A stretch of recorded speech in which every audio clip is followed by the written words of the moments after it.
2024 Olympic Basketball Odds. Pinabura ng Team USA na manalo ng ginto at ang Team South Sudan at sumisikat na. Ang 2024 Summer Olympics sa Paris ay nasa abot tanaw at gaya ng nakasanayan, ang basketball ay magiging isa sa mga palakasan na nagdudulot ng matinding pananabik mula sa mga tagahanga. Matapos mabigong makamit ang medalya sa FIBA World Cup noong nakaraang taon, titingnan ng Team USA na makabangon sa malaking paraan. Ang USA ay nanalo ng 4 na magkakasunod sa Olympic gold medals at 7 sa huling 8 mula noong 1992.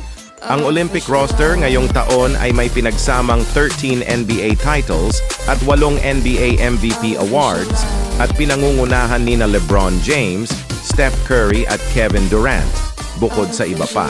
Tingnan natin ang odds ng gintong medalya para sa 2024 Paris Olympics sa pamamagitan ng DraftKings Sportsbook. Ang